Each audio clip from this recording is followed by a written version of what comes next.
Friends, good morning to all of you. जैसा कि हम लोग पार्ट आज 4 पढ़ेंगे बुक्स प्रॉब्लम का, RS अग्रवाल के नवीन का। उसमें 38 तक हो गया था, आज 39 से हम लोग पढ़ेंगे। और फर्स्ट बार जो लोग भी वीडियो देख रहे हैं, वीडियो को लाइक और सब्सक्राइब करना ना भूलें। क्वेश्चन नंबर 39 में कहता है कि एक नए स्कूटर का मूल्य 25,000 रुपया है। प्रत्येक वर्ष के अंत में इसका मूल्य उस वर्ष के आरंभ के मूल्य का 80% रह जाता है। 80% रह जाता है, इसका मतलब क्या? 20% की कमी होती है। अगर आपसे नहीं बना होगा तो यही गलती किया होगा। 80% रह गया मतलब 20% कमी हुई, अर्थात 25,000 रुपया था। Question number 139। और हर साल के अंत में 80% रह जाता मतलब 20% का नुकसान हो रहा है। तो इसलिए हम लोग डायरेक्टली 80 बटा में 100 गुने 80 बटा में 100 गुने 80 बटा में 100 यही करेंगे हम लोग। 3 वर्ष के बाद स्कूटर का मूल्य क्या होगा? 3 वर्ष के बाद पूछा इसलिए 3 बार किए हैं। तो 1 2 3 4 5 6 1 2 3 4 5 6 25 8 200 और 8 8 64 गुना कर लीजिए। 4 दूनी 8, 6 दूनी देखिएगा दिया होगा आपका 12,800। Option number D. 140 में कहता है कि एक मशीन का मूल्य 10% वार्षिक दर से घटता है यदि 3 वर्ष पूर्व खरीदी गई थी। यदि इसका वर्तमान मूल्य इतना हो तो इसका क्रय मूल्य कितना? चलिए, क्रय मूल्य 100 था। क्वेश्चन नंबर 140 का 100 अगर था और हर साल 10% की कमी होती है तो 90 बटा में 100 गुने 90 बटा में 100 कितना कहता है? 3 इयर्स 90 बटा में 100। अब इसका जो वैल्यू हुआ वह हुआ 874800। एक का वैल्यू निकालिएगा, 100 का निकाल लीजिएगा, आराम से निकल जाएगा। ठीक है, नेक्स्ट देखते हैं हम लोग। क्वेश्चन नंबर 141 कहता है कि एक मशीन का क्रय मूल्य इतना है यदि इसका 10% वाली दर से अवमूल्यन का मतलब होता है कमी, तो 3 वर्ष बाद इसका बस आसान है। 2 लाख रुपया इसका मूल्य था और हर साल 10% अवमूल्यन होता है मतलब कमी होती है। तो 90 बटा 100 गुने 90 बटा 100 गुने 90 बटा 100 आराम से आप बना सकते हैं। 142 में कहता है कि एक व्यक्ति ने रुपये 72,900 में एक भूखंड खरीदा। ये अच्छा क्वेश्चन है आप लोगों का, ठीक है, देख लीजिएगा कैसे बनेगा। और उस पर 1,33,100 की लागत से मकान बनाया। यदि भूखंड के मूल्य में 10% वार्षिक दर से वृद्धि हो, देखिए भूखंड के मूल्य में क्वेश्चन नंबर 142 भूखंड के मूल्य में कहता है कि 10% की वृद्धि हो। ठीक है, तो 110 बटा में 100 लिखेंगे। और बिल्डिंग के मूल्य में 10% की कमी हो। बिल्डिंग का मूल्य था 133 100 90 बटा में 100। तब ये कहता है हो तो कितने समय बाद दोनों का मूल्य समान हो जाएगा, इक्वल दोनों कब हो जाएगा? देखिएगा ध्यान से, आप लोग ध्यान से देखना है, टाइम पूछा है आपसे। तो 729 9 का क्यूब होता है, देखिएगा ध्यान से, इधर 9 लिखा हुआ है। और 133 1331 11 का क्यूब होता है, इधर देखिए 11 लिखा हुआ है। क्यूब होता है 3 बार, अर्थात 3, अर्थात आंसर करके देख सकते हैं आप लोग। आंसर आ गया, हम मार दिए आंसर।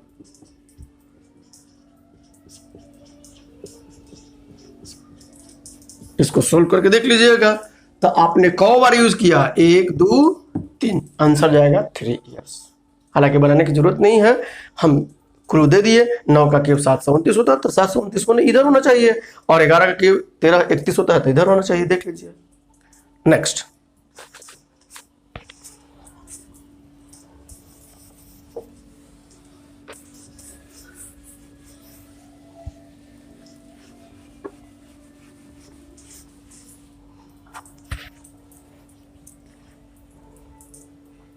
क्वेश्चन नंबर 143 में कहता है प्रत्येक वर्षांत में एक तालाब में मेढकों की संख्या में 10% की वृद्धि होती है। वर्ष आरंभ 4 में तालाब में इतनी मेढक थे, वर्ष 6 के अंत में तालाब में आराम से बन जाएगा आप लोगों से। कहता है 72 बच्चों की एक कक्षा में, हाँ ये अच्छा क्वेश्चन है। क्वेश्चन नंबर 144, 72 बच्चों के एक कक्षा में कतारों तथा स्तंभों में इस प्रकार खड़े हैं कि प्रत्येक कतार में बच्चों की संख्या प्रत्येक स्तंभ में बच्चों की संख्या से इतना % अधिक हो। स्तंभ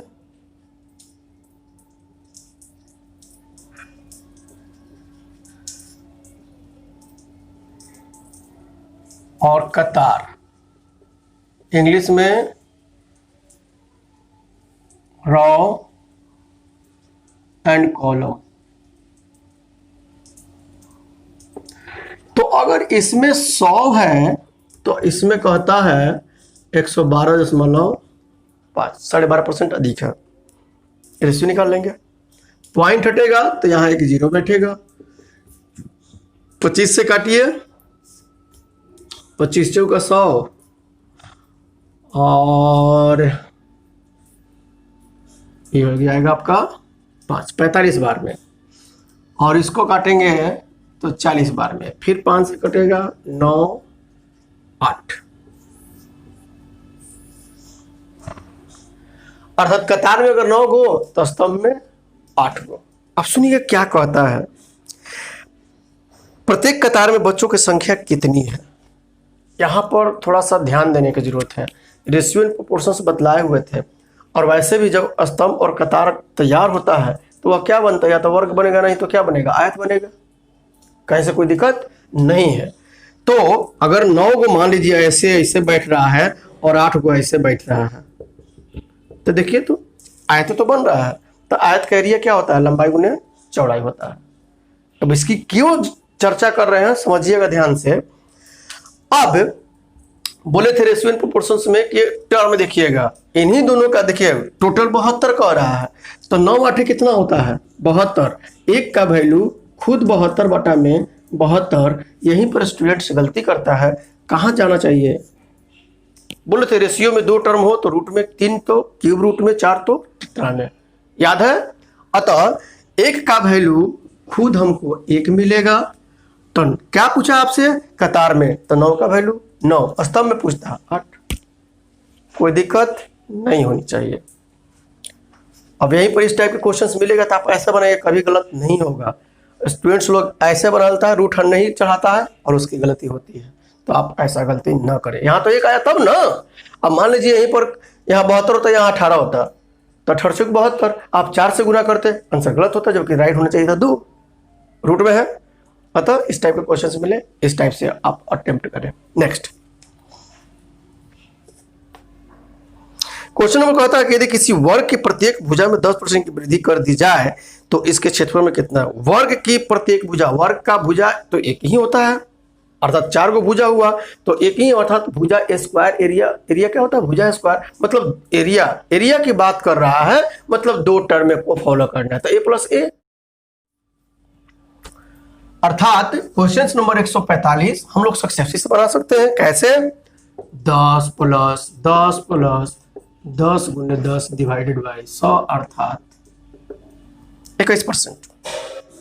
एक आयत की लंबाई में 10% की वृद्धि तो चौड़ाई में 10% की कमी करने पर नए क्षेत्रफल में क्या, बस फिर 146 10 - 10 + 10 × -10 डिवाइडेड बाई 100 = माइनस, तो माइनस क्या शो किया, 1% की कमी को शो किया। आपका ऑप्शन में होगा।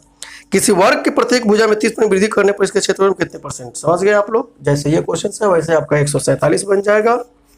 आगे बढ़ते हैं हम लोग। क्वेश्चन 48 कहता है एक वर्ग की लंबाई तथा चौड़ाई में क्रमशः 40% 30% सक्सेसफुल बनाइएगा। एक आयत 49, एक आयत की लंबाई में 20 में वृद्धि करने तथा चौड़ाई में 20 में बन जाएगा, आपसे आराम से बनेगा सक्सेसिव मेथड। 150 में कहता है एक आयत की लंबाई में 60% वृद्धि करने पर इसकी चौड़ाई में कितने % की कमी करने, 60% वृद्धि हुआ तो 60 बटा में 160 × 100 कर लीजिएगा। इस टाइप के क्वेश्चंस बताए भी हैं हम लोग परसेंटेज में। क्वेश्चन नंबर इट में भी क्वेश्चन नंबर 21, इट में भी 21 या 22 देख लीजिएगा आप लोग पेज का। 151 कहता है किसी वृत्त की त्रिज्या में 50% वृद्धि होने पर इसके क्षेत्रफल में कितने, फिर वृत्त की त्रिज्या कर रहा था पाई आर स्क्वायर होता है, दो टर्म में तो 50 प्लस 50 गुने 50 बटा में 100 अर्थात 50 दूनी 100 अर्थात 125% की वृद्धि बना लीजिएगा आप लोग। 152 कहता है किसी गोले की त्रिज्या में 50% कमी होने पर इसके पृष्ठ के क्षेत्रफल में कितने प्रतिशत की कमी होगी। अब देखिए त्रिज्या गोला के कह रहा है, उसका आपको एरिया आना चाहिए, अगर ये नहीं आता तो फिर दिक्कत होगी। ठीक है, तो यहां भी बन जाएगा। अब कमी कह रहा था, चलिए देख लीजिए 152 50% कमी कह रहा है, अतः -50 गुने -50 प्लस -50 गुने -50 डिवाइडेड बाई 100, ये माइनस हो जाएगा आपका 100, ये प्लस हो जाएगा 25 अर्थात 75% की कमी होगी। माइनस कमी को शो करता है, माइनस मत देखने लगिएगा ऑप्शन में, 75% की कमी को शो किया मतलब। ठीक है, तो वही बोल रहा है कि कितने परसेंट की कमी होगी, कमी लिखा हुआ है इसलिए ऑप्शन में माइनस नहीं लिखा हुआ है, माइनस लिखेगा तो गलती हो जाएगा 75%। ठीक है, लेकिन माइनस यहां बताता है कमी को शो करता है। ठीक है, क्वेश्चन नंबर 153 देखिए आप लोग। क्वेश्चन नंबर 153 कहता है क्रमशः 1 सेंटीमीटर 2 सेंटीमीटर 3 सेंटीमीटर अर्ध व्यास वाली 3 गोलाकार ठोस गेंदों को पिघलाकर एक बड़ी गोलाकार गेंद बनाई गई है। ठीक है, 3 को, चलिए आप लोग गोली खेलते होइएगा, बचपन में खेले भी होइएगा, तो एक 3 प्रकार का गोली, तीनों का साइज दिया हुआ है, एक का रेडियस दिया हुआ है 1, दूसरा का 2, तीसरा का 3।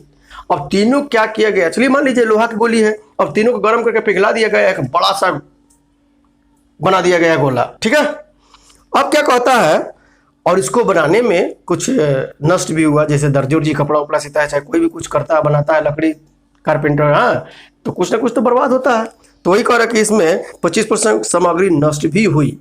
तब नई गेंद का अर्थात उस बड़े गोला का क्या पूछ रहा है आपसे, अर्धव्यास। अर्धव्यास का मतलब होता है त्रिज्या। ठीक है, अर्धव्यास मतलब semi diameter, it means you have to think about the radius of that sphere. आगे कहता है कि अर्धव्यास ही निकालना है। अब सुनिएगा ध्यान से, गोला का आयतन होता है 4/3 पाई आर क्यूब, आपको याद होना चाहिए। ठीक है, ये हमको जरूरत नहीं है याद करने का, लेकिन जब तक आप ये इसको याद नहीं रखेंगे तो नहीं बनेगा। अर्थात the volume of the sphere equal to 4/3 pi r cube. तो अब देखिएगा ध्यान से, मान लीजिए हम उसका कैपिटल आर मानते हैं, तो 4/3 पाई आर क्यू यह कितना के बराबर है, सुनिएगा 4/3 pi are Q R1 Q, तीन गो है, R2 Q plus R3 Q. अगर हम यहीं पर छोड़ देंगे तो गलत हो जाएगा। क्यों गलत हुआ, क्योंकि ये भी तो कह रहा है कि 25% नष्ट भी हुआ है, अतः 75/100 25% नष्ट हुआ है। अब मेरा जाकर के बराबर हुआ, तो 4/3 पाई से पाई तो कट गया। अब हमारा बचा क्या, आर क्यू, और इसका एक वैल्यू दिया था तो 1, इसका 2 वैल्यू था आर का तो 8 हो जाएगा, और इसका 3 था तो 27 हो जाएगा। इसको काटिएगा तो 3/4 आएगा। फिर आर क्यू, इस सब को जोड़िए, 36 हो गया गुने 3/4, ये 9 से कट गया, यहाँ 27, इसलिए आर बराबर क्या जाएगा। अब यहाँ पर प्लस माइनस नहीं कहिएगा, ठीक है, क्योंकि क्यूब रूट में जो भी चीज होता है वो बाहर अगर आएगा तो वो प्लस को ही केवल लेकर आता है, माइनस को लेकर के नहीं आएगा। क्लियर है यहाँ तक, क्योंकि माइनस माइनस प्लस होता है, लेकिन प्लस माइनस क्या देता है, माइनस ही देगा, इसलिए यहाँ पर रूल स्क्वायर वाला मत लगाइएगा। एक बार 2 बार 3 बार वीडियो को देख लीजिएगा, जहाँ न समझ में आए इस पर आप लोगों को डाउट होगा। हम 75/100 इसलिए लिखे हैं क्योंकि बोला है कि 25% सामग्री नष्ट भी होती है। तो 100% में अगर 25% नष्ट हुआ तो कितना बचा, 75/100 बटा। नेक्स्ट,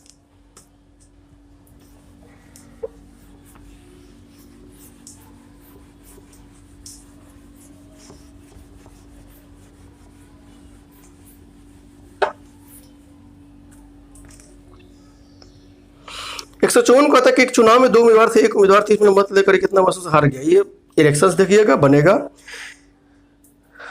55 कहता है कि एक चुनाव में 2 उम्मीदवार थे, इसमें कुल इतना मत पड़े, इन मतों में से 20%, ये पेज में ही था 2700 जिसका आंसर आया था, याद है हमको, बिल्कुल इलेक्शंस देखिएगा। 156 में कहता है एक चुनाव में 2 उम्मीदवार थे, इस चुनाव, चलिए इसको देख लेते हैं।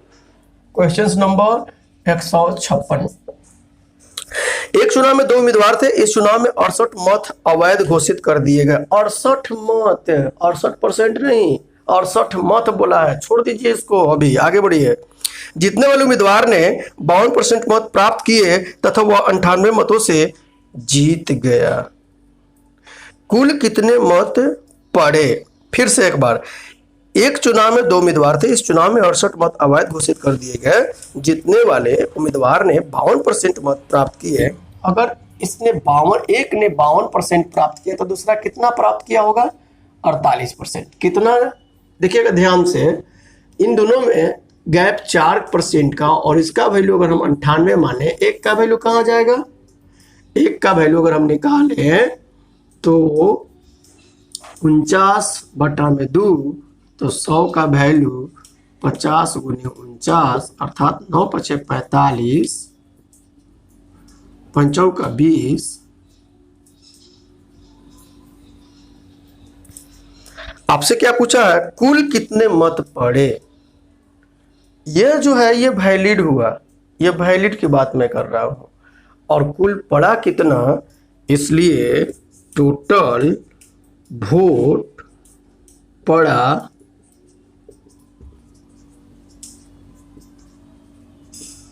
8 6 5 11, देखिएगा 25 18 ऑप्शंस में दिया होगा आप लोगों का, 25 18 ऑप्शंस 156 का ए।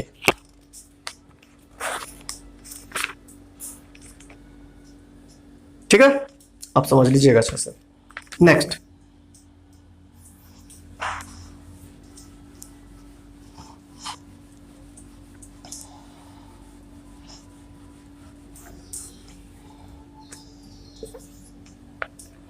क्वेश्चन नंबर 127 में कहता है कि 2 उम्मीदवारों के बीच एक चुनाव में एक उम्मीदवार को कुल वैध मतों के 55%, यदि कुल मत इतना हो तथा 15 मत अवैध घोषित कर दिए गए हों।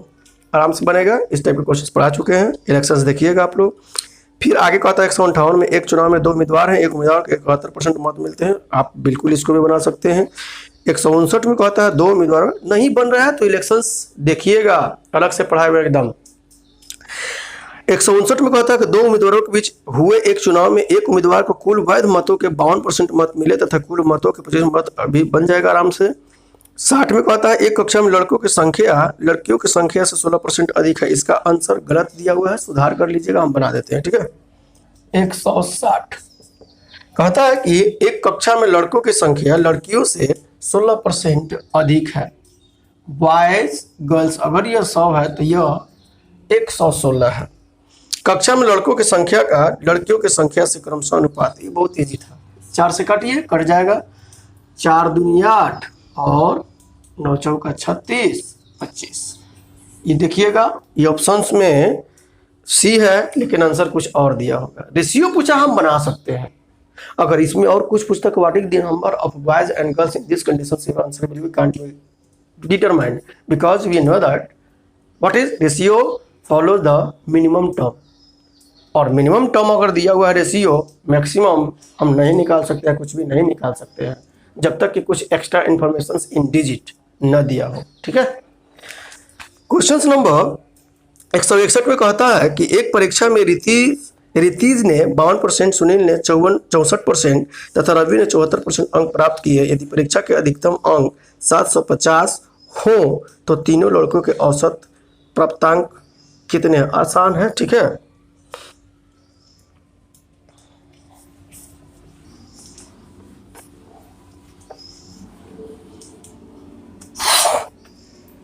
देखिए, एक परीक्षा में रितीज ने 52%, सुनील ने 64% तथा रवि ने 74% अंक प्राप्त किए। आप चाहे तो इन तीनों को जोड़ लीजिए, 52 + 64 + 74, 4 4 8 2 10, 7 दूनी 14 और 5 19 बटा में 3। काहे लिखे हैं? एवरेज पूछा है।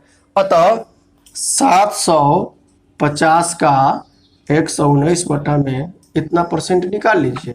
1 0 1 0 1 0 1 0 कट गया, 3 से काटिए 25 बार में। अब 19 से गुना कर लीजिए तो क्या आ जाएगा? 19 पचे 95 की 5, 19 दूनी 38 और 9 देखिएगा 475 दिया होगा आप लोग का।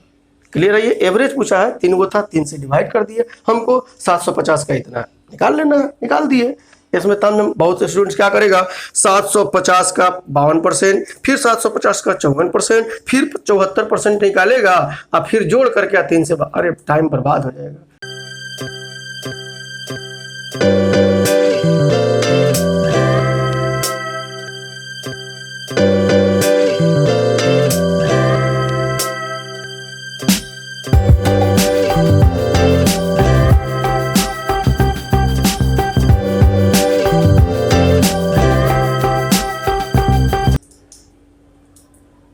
क्वेश्चन नंबर ये इससे पहले 161 था, ठीक है। अब 162 से देखते हैं। कहता है एक जिले की जनसंख्या इतना है जिनमें से इतना पुरुष है, कुल जनसंख्या का 50% शिक्षित है। यदि कुल पुरुषों का 70% शिक्षित हो तो हालांकि पढ़ाए हुए, चलिए एक जिले की जनसंख्या, क्वेश्चन नंबर 162, एक जिले की जनसंख्या 296,000 है टोटल, जिनमें इतना पुरुष है। अब मेल की बात किया है, फीमेल्स भी लिख देते हैं हम लोग।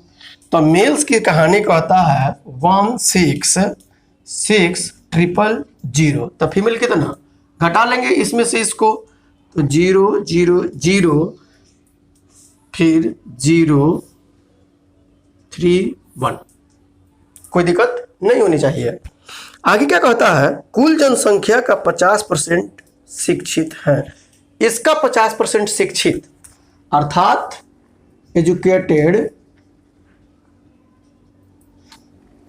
कितना है, 296,000 डिवाइडेड बाई 2, 50% मतलब 2 से डिवाइड कर दिए तो 1 4 8।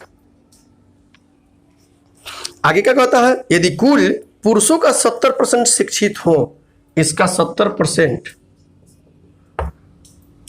तो सक्षक 42, 46, 7 4 11। इसमें टोटल शिक्षित 1,48,000, जिसमें मेल है 1,16,000, वोमेन पूछेगा तो शिक्षित स्त्रियों की संख्या कितनी है। क्लियर है ये? तो शिक्षित स्त्रियों की संख्या क्या करेंगे, एजुकेटेड निकल जाएगा 1 4 8 000 में से घटा दीजिए 1 1 6 2 0 0 निकल गया, जो आएगा आंसर। 163 नंबर 605 टॉफी, जो कि टॉफी वाला मिठाई वाला प्रॉब्लम याद होगा आप लोगों को, पढ़ाए थे। पहला क्वेश्चन यही था, जरूर बना लीजिएगा। 164 जरूर देखिए आप लोग। 164 में कहता है कि एक पेड़ की ऊंचाई में प्रति वर्ष उसकी ऊंचाई का 1/8 वृद्धि होती है। यदि अब इस पेड़ की ऊंचाई 8 मीटर हो तो 2.5 वर्ष में इसकी ऊंचाई में कितनी वृद्धि होगी। यहाँ पर देखिए लगभग छोड़ दिया है और ऑप्शंस में नन ऑफ दीज भी दिया है। इसमें 2 चीज होना चाहिए था, 2 में से 1 जरूर होना चाहिए था, या तो या 3 में 1 होना चाहिए। नन ऑफ दीज ऑप्शंस नहीं होना चाहिए। दूसरा केस लगभग में पूछना चाहिए, अप्रोक्स पूछना चाहिए, या तीसरा केस यह जरूर होना चाहिए कि डेसिमल के 2 डिजिट तक आंसर बतलाइए। ये छोड़े हुए, ये एग्जाम वाला नहीं छोड़ा हुआ, ये लिखने में छोड़े हुआ होगा, तो देख लेते हैं हम लोग। पहले 8 था, फर्स्ट बार में 1/8 बढ़ा तो कितना, 1 बढ़ा। अब इसकी हाइट कितना, 8 है 1 9, ये 9 हो गया। फिर इसका 1/8, 2.5 साल बोला। तो इसको आप लोग सोल्व करिएगा तो 1.12 5 आएगा। हम क्यों बोल रहे थे, क्योंकि डेसिमल देखते हैं ऑप्शन में डेसिमल के बाद 2 ही डिजिट है और यहाँ पे देखिए तो डेसिमल के बाद 3 डिजिट आ गया। अब जब तक हमसे लगभग अप्रोक्स नहीं पूछेगा या ये नहीं कंडीशंस देता कि have to find the answer after decimal 2 digit, in this conditions your answer will be none of these. But when you give the none of these answer, your answer will be wrong through this book.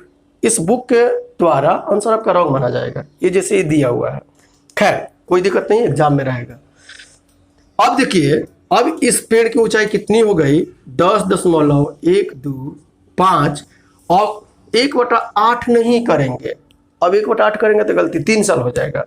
तो 1 साल में 1/8 की कमी, तो half years में कितना, 1/4 नहीं 1/16 की कमी, 1/16 लिखिएगा आप।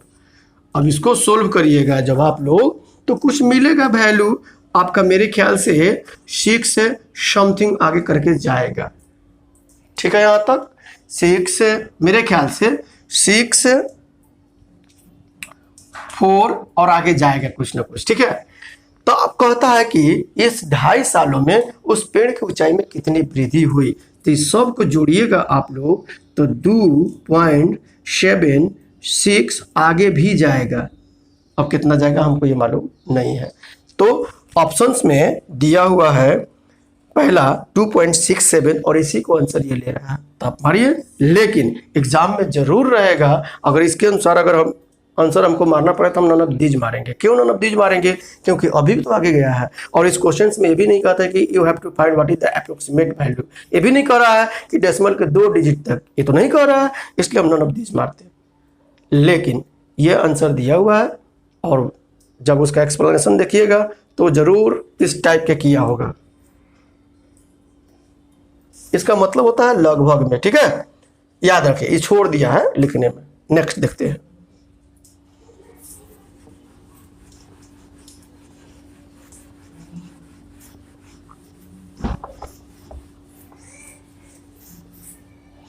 क्वेश्चन नंबर 165 में कहते हैं गेहूं के मूल्य 20 में कमी होने के कारण एक व्यक्ति इतना रुपए में पहले से 10 किलोग्राम गेहूं अधिक खरीद सकता है। प्रारंभिक मूल्य याद होगा, आप लोगों को पढ़ाए हुए हैं, आप बना सकते हैं। नेक्स्ट, 166 एक छात्रावास में 600 लड़के हैं, इनमें से प्रत्येक लड़का हॉकी अथवा फुटबॉल अथवा दोनों खेल खेलता है। यदि 75% लड़के हॉकी तथा 45% लड़के फुटबॉल खेलते हों तो कितने विद्यार्थी दोनों खेल खेलते हो। Number of A union B equal to number of A plus number of B minus number of A intersections B. आपसे number of A intersections B पूछ रहा है। क्लियर है, ये बन जाना चाहिए। इसको बना करके जरूर कमेंट बॉक्स में लिखिएगा कि हाँ सर बन गया। अगर नहीं बना तो हम फिर बताने के लिए तैयार हैं, क्योंकि अगला जो पार्ट 5 होगा उसमें एक्स्ट्रा अर्थात सेक्शंस बी होगा। ये सेक्शंस ए था, ये क्या था, ये सेक्शंस ए का प्रॉब्लम चल रहा था, सेक्शन ए। अभी बी पढ़ाना बाकी है। ठीक है, तो मेरे ख्याल से पूरा उम्मीद है कि आप बना सकते हैं। 67 में कहता है एक कार्यालय में 72% कर्मचारी चाय पीते हैं तथा ये रिपीटेड क्वेश्चन है। क्वेश्चन नंबर परसेंटेज का इससे पहले भी होगा, बुक देखिएगा, और बोले थे कि पेज में 50 नंबर क्वेश्चंस आप देखिएगा, बनाए होंगे इसको। ठीक है, ये रिपीटेड क्वेश्चन है। आगे कहता है 168 में कि एक परीक्षा में 35% विद्यार्थी एक विषय में तथा 42% विद्यार्थी दूसरे विषय में अनुत्तीर्ण रहे हैं, जबकि 15% दोनों विषयों में अनुत्तीर्ण रहे हैं। सब अनुत्तीर्ण का केस है। यदि कुल परीक्षार्थियों की संख्या 2500 हो तो केवल एक ही विषय में कितने विद्यार्थी आपके बुक में उत्तीर्ण लिखा होगा उसको काट करके अनुत्तीर्ण बनाइएगा, तब आंसर राइट जाएगा, अदरवाइज नहीं जाएगा राइट। ठीक है, ये तो कैसे बनेगा वो देख लीजिए। एक परीक्षा में 35 विद्यार्थी एक विषय में तथा 42% दूसरे विषय में अनुत्तीर्ण रहे हैं। यहाँ केवल लास्ट में पूछा हुआ है 15 दोनों में। तो क्वेश्चन नंबर 167 सर्किल से बना लीजिए, अर्थात वेन डायग्राम से। ठीक है, अब 15% यहाँ पर दोनों में है और क्या कहता है 35 एक विषय में, तो जब 15 तो 35 टोटल, यहाँ तो 20 होगा ओनली के केस पर। उसी तरह से 42% दूसरे, 15 निकल गया 42 में तो कितना बचेगा 7 5 12, 2 1 3 1 4। तो ये देखिए ओनली का केस, ये भी ओनली का केस यही हमसे पूछ रहा था। तो ओनली का केस में कितना, 7 का 7 और 2 2 47%। अर्थात टोटल कितना का होता है, टोटल का होता है यदि कुल परीक्षार्थियों की संख्या 2500 हो तो केवल एक ही विषय में कितने विद्यार्थी अनुत्तीर्ण रहे। अनुत्तीर्ण, उत्तीर्ण नहीं पूछा है, अनुत्तीर्ण। यहाँ पर उत्तीर्ण दिया हुआ है, अगर उत्तीर्ण की बात करेगा तो आप 53% आंसर निकालिएगा, और वो 2500 का 53% आंसर निकालिएगा तो ऑप्शन में है ही नहीं है। इनमें से नन ऑफ दिस दिया हुआ है तो आप मार सकते हैं, या तो आंसर सुधार करिएगा और नहीं तो एकदम एग्जैक्ट राइट आंसर लाना चाहते हैं तो उत्तीर्ण की जगह अनुत्तीर्ण बनाइए। देखिएगा ध्यान से, जैसे ये क्वेश्चंस को छेड़छाड़ नहीं करना है, तो ये फेल का केस होगा। आपसे अगर पास पूछा है तो पास कितना, 100 में से घटाइएगा पास। तो अगर पास पूछा है तो आप क्या करिएगा, 2500 का 53% निकालिएगा, ये आंसर जाएगा। और फेल पूछता तो ये आंसर जाता, और इसी के अनुसार आंसर दिया हुआ है। इसीलिए कहते हैं कि उत्तीर्ण की जगह आप अनुत्तीर्ण बना दीजिएगा, आंसर मिल जाएगा आपको। अतः इसलिए 2500 का 47% निकाल के देखिएगा जो आएगा आंसर। इसके अनुसार अगर आप बुक को चेंज करना चाहते हैं, मतलब उत्तीर्ण की जगह अनुत्तीर्ण लिखना चाहते हैं, तो यह आंसर होगा, और नहीं तो जैसे क्वेश्चन पूछा हुआ है उसके अनुसार ये आंसर होगा। जो ऑप्शन में नहीं है नन ऑफ दिस भरिएगा। तो या तो ऑप्शन सुधार कर लीजिए आंसर देख करके, और नहीं तो उत्तीर्ण की जगह अनुत्तीर्ण बना लीजिए। क्लियर है ये? नेक्स्ट देखते हैं।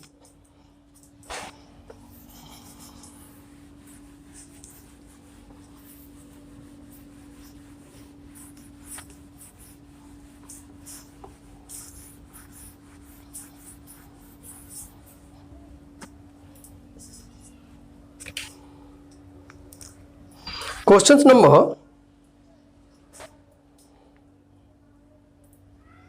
168 तो बन गया। 169 में कहता है कि एक दुकानदार अपने ग्राहक से क्रय मूल्य से 15% अधिक मूल्य लेता है यदि एक ग्राहक ने सोफा सेट, हालांकि ये सब क्वेश्चन से प्रॉफिट लॉस का है, खैर अब तो प्रॉफिट लॉस ही पढ़ना हम लोगों को, तो देख लेते हैं। चलिए क्रय मूल्य, अगर ये क्वेश्चन नंबर 169 कहता है कि एक दुकानदार अपने ग्राहक से क्रय मूल्य से 15% अधिक लेता है। मतलब अगर सीपी, क्रय मूल्य का मतलब कॉस्ट प्राइस सीपी 100 था तो लिया कितना, टेक 115 लिया। यदि एक ग्राहक ने सोफा सेट इतना में खरीदा हो तो दुकानदार ने इसे कितने में खरीदा था। मतलब यह 115 का वैल्यू दिया हुआ है, 9039, एक का वैल्यू निकालिएगा, 100 का वैल्यू निकालिएगा, आराम से बन जाएगा आपसे। 170 में कहता है कि पहले किसी संख्या को 10% कम कर दिया गया, इसके बाद इसमें 10% की वृद्धि कर दी गई। इस प्रकार प्राप्त संख्या प्रारंभिक संख्या से 50 कम है। अरे सक्सेसिव मेथड, क्वेश्चन नंबर 170, पहले 10% क्या किया, कम कर दिया गया, फिर 10% अधिक, प्लस माइनस 10 गुने 10 डिवाइडेड बाई 100, तो 1% की कमी हुई, मतलब 1%, माइनस 1% लिखा हुआ है, इसका मतलब कमी को शो किया। तो 1% कमी यहां पर, रियल में कहता है 50, तो 100 का वैल्यू ना निकाल लीजिएगा, 5000। ठीक है, यही दिया होगा आपका आंसर नंबर ए। इस तरह से 170 तक ही इसमें क्वेश्चन है। खैर सेक्शंस बी भी देख लेते हैं, और कितना सेक्शंस बी में है क्वेश्चंस। ठीक है, तो पढ़ना होगा। मतलब पार्ट 2 में खत्म हो जाएगा, एक पार्ट 5 6। तो इस तरह से कल आप लोगों को इट में भी मिल सकता है, आप लोगों को पार्ट 5 और 6 जो कि सेक्शंस बी का होगा। हम लोग ख़त्म कर दिए परसेंटेज का बुक्स के भी, तो 2 पार्ट और हो सकता है। सेक्शंस बी को बताने में टाइम लग जाए, कोई दिक्कत नहीं, आप लोग अच्छा से पढ़िए, रिविजन्स करिए, 170 तक क्लियर एकदम करिए। जहाँ फंसिए वहाँ पेज का प्रॉब्लम से एक बार ज़रूर देख लीजिए और कमेंट बॉक्स में डालिए कि हाँ सर ये प्रॉब्लम्स है। हाँ, अभी कुछ एक्स्ट्रा वर्क है मेरा, इसकी वजह से हम आप लोगों को कमेंट बॉक्स का रिप्लाई नहीं दे पाते हैं, लेकिन जब हम देखते हैं तो ज़रूर रिप्लाई देते हैं उसका। ठीक है, तो आप लोग, वो आपका काम है देना, वो मेरा काम है फिर रिप्लाई देना। तो हम कब देंगे, वो कुछ वर्क है एक्स्ट्रा, वो करने के बाद ही मैं दूंगा। ठीक है, बाय, धन्यवाद। फर्स्ट बार वीडियो देख रहे हैं, लाइक सब्सक्राइब करना ना भूलें। मैं शुरू में भी बोलता हूँ, लास्ट में भी बोलता हूँ। Thank you, bye.